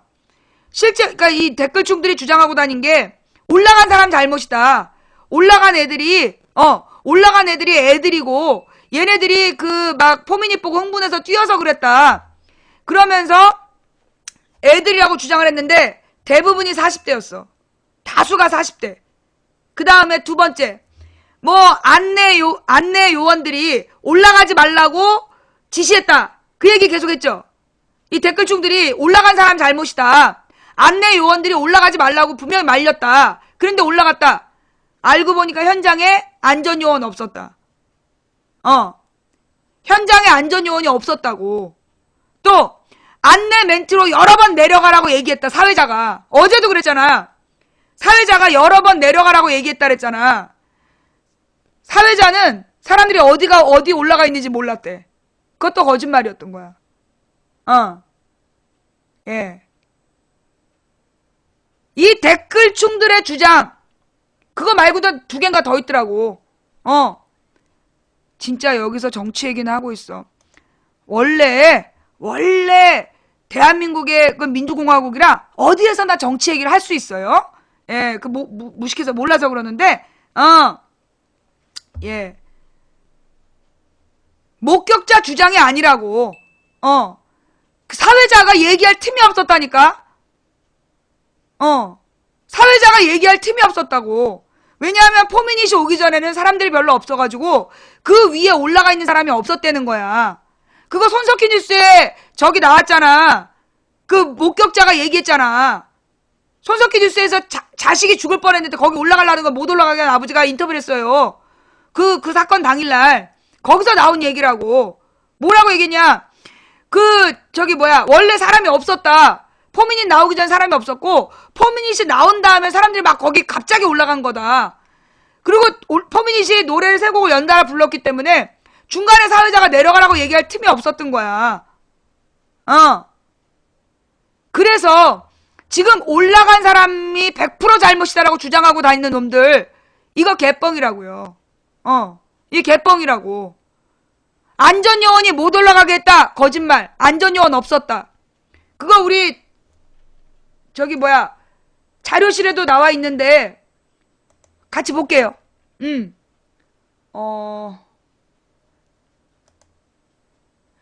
왜 손석희 뉴스에 나왔던 현장에 안전요원이 전혀 없었다. 응.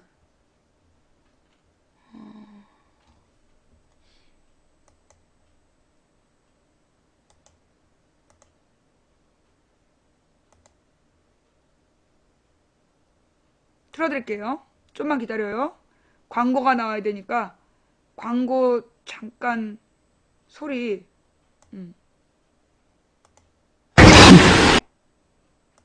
아유, 광고음이 너무 커가지고 그냥.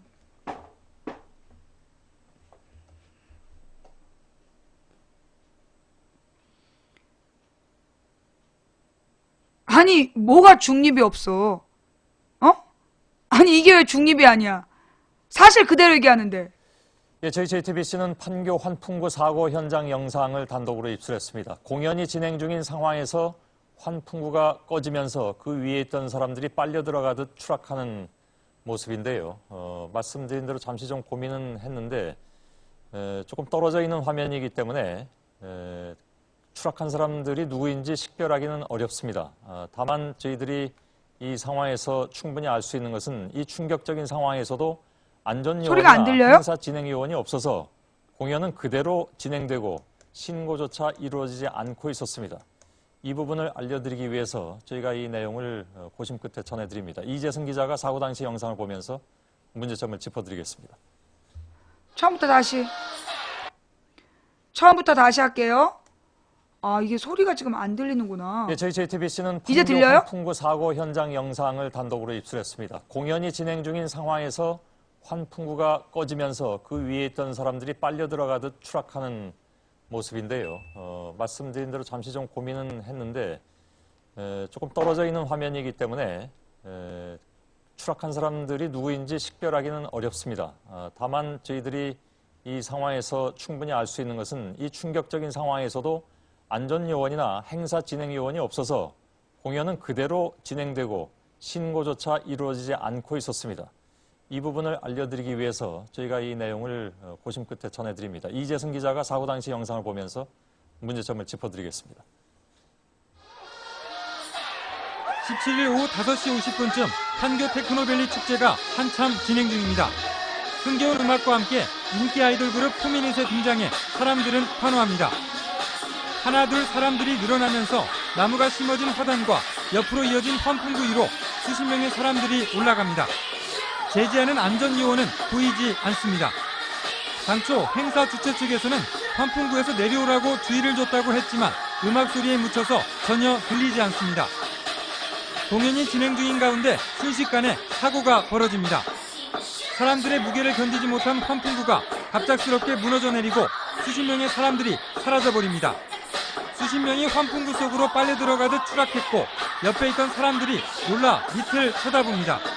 그러나 주변에는 관객들만 있을 뿐 안전요원은 전혀 보이지 않습니다. 사고가 난 뒤에도 공연은 계속 진행 중이고 환풍구 주변을 제외하고는 전혀 사고 자체를 모르고 있습니다. 저도 처음엔 당연히 충격적이었고요. 왜냐면은 저는 이제 바로 앞이니까 저도 일 끝나고 저기로 갈 수 있잖아요. 환풍구 가장자리에 있던 사람들은 놀라서 뛰어내립니다. 행사는 계속 진행됐고 5분쯤 지난 뒤에야 멈췄습니다. 마음이 너무 아프고 좀 너무 무섭더라고요. 일단은 딴 것보다도. 세월호나 이런 것처럼 뭐 놀러 가서 이렇게 꼭 뭔 일을 해서 다치는 게 아니라 그냥 살아오고 있었는데 갑자기 이렇게 죽는 거잖아요. JTBC 이재승입니다.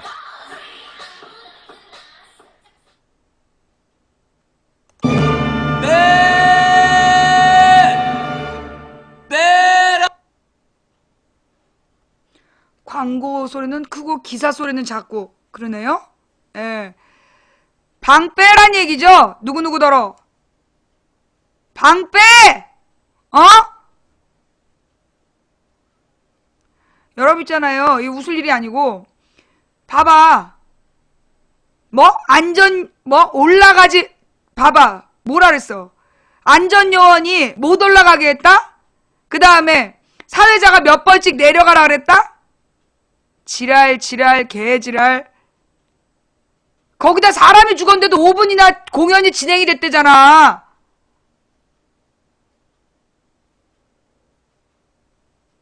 이 댓글벌레들아. 이 국가 댓글원 벌레들아. 뻥 좀 치지 마, 뻥 좀. 너네가 그렇게 뻥 치고 다니면 바로 들통나는데. 아, 왜 그렇게 정신을 못 차려? 어?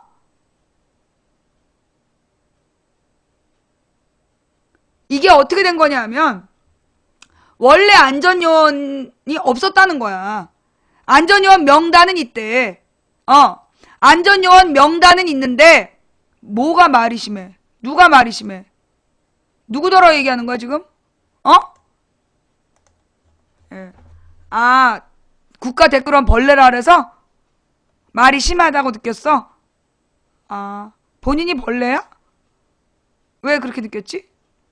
예. 안전요원의 명단은 있는데, 안전요원이 아니었다고. 자기가 안전요원인 줄도 몰랐다고. 그리고 저 자리가 그냥 공유지가 아니래요. 공유지가 아니라 경기도 과학진흥원 마당이래. 경기도 과학진흥원 마당이었기 때문에 그 관리를 경기도에서 알아서 하는 거래. 안전요원 소속이 없다니까. 안전요원이 없었다니까. 안전요원의 소속이 문제가 아니라 안전요원이 없었다고. 저 자리가 공유광장이 아니라 경기도 과학진흥원이 관리하는, 경기도와 과학진흥원이 관리하는 곳이라서 이거는 성남시에다가 신고 대상이 아니었던 거야. 성남시에다 허가받고 신고하는 행사가 아니었던 거야. 그런데 얘네들이 이 테크노 머시기가 행사를 하면서 이 성남시에다 돈을 달라 그런 거야. 돈을 3천만 원인가 지원해달라고 요청을 한 거야. 그런데 이재정이 돈이 없다. 성남시가 지금 부도 났는데 무슨 그런 데다 돈을 주냐.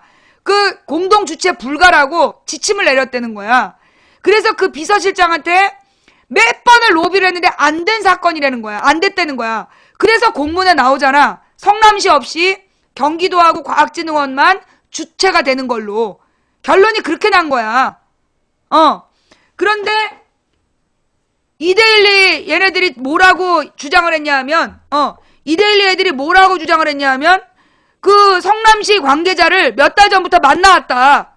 그래서 공동 주최하기로 1,000만 원에서 3천만 원까지 자금을 지원하기로 얘기가 오갔다.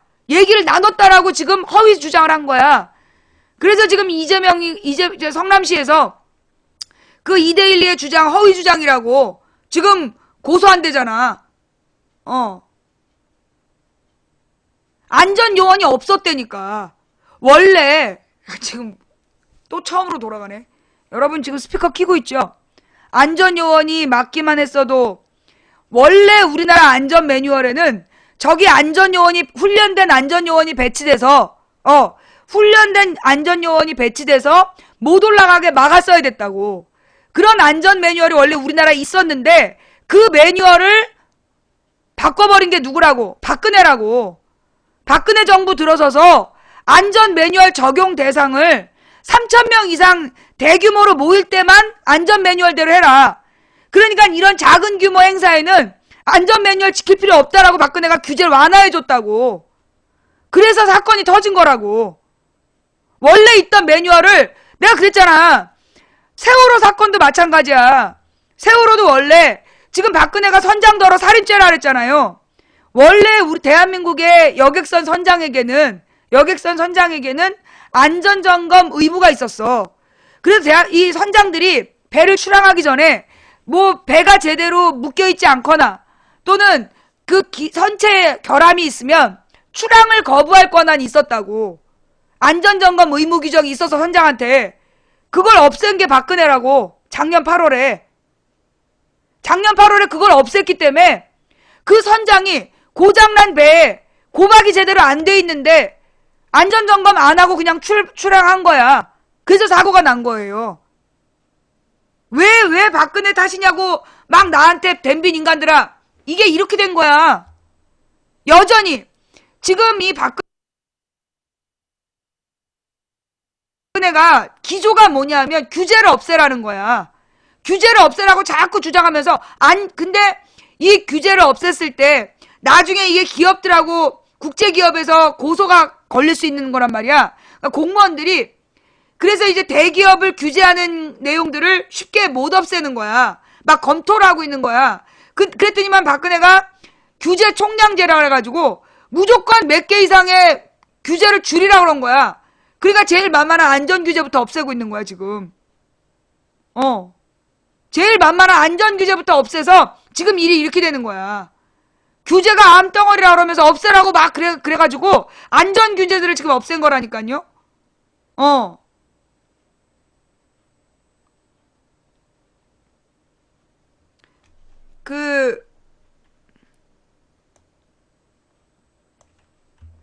오늘 아침에 이제 그 김현정 쇼에 그 이제 성남시장 나와가지고 그 굉장히 억울하다고 이야기를 하더만, 그 내용이 그래서 아마 이제 이 어젯밤에 보도자료를 뿌린 모양이에요. 성남시장이 21일 참사를 일으킨 판교 테크노밸리 페스티벌 주최 논란과 관련 참사 수습은 팽개치고 정부와 보수 언론이 이재명 죽이기를 하고 있다며 이데일리와 일부 언론에 대한 법적 대응 방침을 밝혔다. 이날 SNS에 올린 글을 통해 성남시가 사고 수습에 전념하는 사이 근거 없는 왜곡과 책임 공방은 물론 일방적인 허위 주장이 난무하고 있다며 이같이 밝혔다. 이데일리의 특혜 청탁, 부지 제공 거절, 건물 제공 거절, 문화행사 공동 개최 청탁 거절, 3천만 원 예산 지원 청탁 거절, 3천만 원 후원 청탁 거절, 뭘 더 어쩌라는 건가요? 라고 반문했다. 이게 무슨 얘기냐면 테크노밸리 측이랑 이데일리가 특혜를 청탁했는데 이 그 성남시 문건에는 요청이 들어왔고 이게 다 거절 처리됐다는 서류가 남아있다는 거야. 성남시가 이날 보도자료를 통해 이번 행사를 성남시와 공동주최라고 주장하고 있는 이데일리를 향해 이번 참사를 발생시킨 행사 주관사 이데일리는 언론사 지위를 이용해 수차례 황당한 특혜를 요구했지만 성남시는 모두 거절했다고 주장했다. 올해 1월 8일 이 시장은 판교 입주업체 KG 이니시스 등이 소속한 KG그룹의 회장이자 언론사주인 이데일리 곽재선 회장의 요청으로 오찬을 했는데 의례적인 첫 만남에서 곽 회장은 뜬금없이 문화예술에 관심이 많다며 판교 내 문화예술회관 부지 제공이라는 특혜를 요구했다며 어처구니 없는 요청에 이 시장은 아마 판교에 부지가 없을 것이라고 했는데 또다시 건물을 제공해달라고 요청해 건물도 없을 것이라며 거절하고 의례적 표현으로 알아보겠다고 했다고 밝혔다.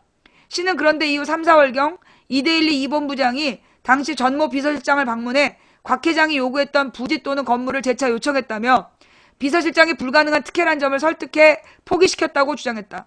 시는 또 6월경에는 이데일리 측이 원모국장이 전모 비서실장에게 성남시와 공동으로 문화행사를 개최하자는 청탁을 했다며 지방정부가 민간 사기업과 문화행사를 공동 개최하는 것은 불가능한 일이고 이 역시 명백한 특혜로 불가 판정을 하고 그 결과를 통보했다고 밝혔다. 시는 이 밖에도 이데일리 측이 지난 8월 3천만 원의 행사비를 요청한 것도 공개하며 이 역시 예산도 없고 특혜 청탁이라 거절했다며 성남시는 이데일리의 주체명의 사용을 허용한 일도 금원 지원도 없었다고 반박했다. 지금까지 이데일리 측의 입장을 고려해 문제 제기를 최소화해왔으나 해당 기업의 허위 주장과 책임 떠넘기기가 도를 넘고 있다며 성남시에 대해서 있을 수 없는 허위 주장을 하며 성남 시민의 명예를 훼손한 바 민형사상 모든 방법을 동원하여 엄정하게 그 책임을 물을 것이라고 법적 대응을 시사했다. 시는 아울러 성남시가 500만 원, 3천만 원을 지원했다 또는 지원 약속을 했다는 일부 언론의 보도는 명백한 왜곡으로 그에 따른 책임을 묻겠다고 경고했다. 아니 그러니까는 모든 언론이 성남시가 원래 주체인데 주체가 아니라고 발뺌했다고 보도했잖아. 이게 그렇게 얘기한 게 이데일리의 주장 때문이었는데 그게 이데일리가 거짓말한 거라고. 예. 그러면서 이데일리의 그 회장이 자기가 개인적으로 장학재단을 갖고 있어서 희생자 자녀들에게 대학 등록금을 대주기로 했다고 그러면서 막 굉장히 이데일리라는 회사가 뭐 도덕적인 기업인 것처럼 방송에 나왔잖아.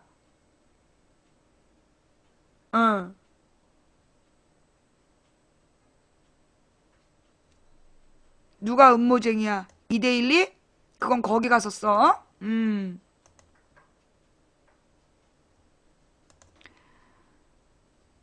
거기에다가 또 하나의 사실이 밝혀졌어.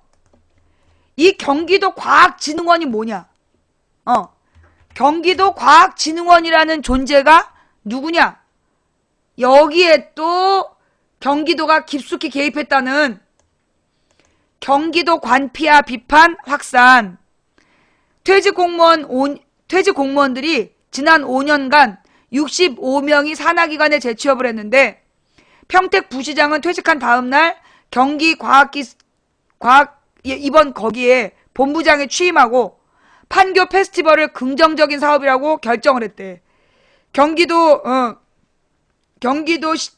경기도시공사 14명이 낙하산 1위고 그래서 관피아 관행 척결이 필요하다라는 얘기가 나왔다는 거야.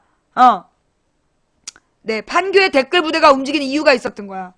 환풍기 추락 참사와 관련해 판교 테크노밸리 축제를 주최한 경기과학기술진흥원의 핵심 간부 등 4명이 경기도에서 퇴직한 뒤 경기과기원에 줄이어 재취업한 것으로 드러나 경기도 관피아에 대한 비판이 일고 있다. 최근 5년 동안, 그러니까 김문수 지사 때부터 남경필까지 산하기관에 재취업한 퇴직 공무원이 65명에 이른다. 경기도 등의 말을 종합하면 오화묵의 직무대리는 지난 1월 17일 평택 부시장을 물러난 다음 날 경기과기원 본부장으로 재취업했다. 김화묵의 판교 테크노밸리 지원 본부장도 경기도의회를 거쳐 지난해 4월 30일 명예퇴직하면서 경기과기원에 재취업했다.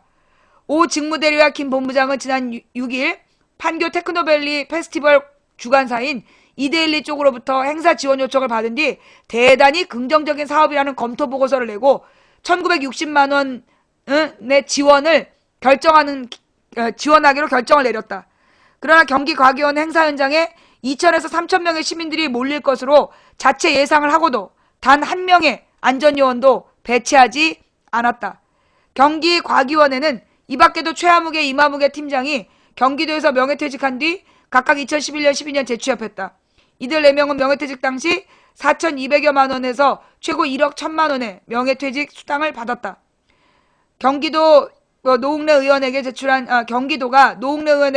자료에서 최근 5년간 경기도에서 산하기관으로 재취업한 공무원이 65명이다. 기관별로는 경기도시공사 2010년부터 모두 14명, 감사본부장 등으로 재취업해서 낙하산 1위를 기록했고 경기개발연구원, 경기중소기업센터, 기타 등등의 관피아들이 많이 들어갔다. 판교사고 등 안전사고 이면에는 관피아로 뭉쳐진 그들만의 커넥션이 있다는 우려가 커지고 있다.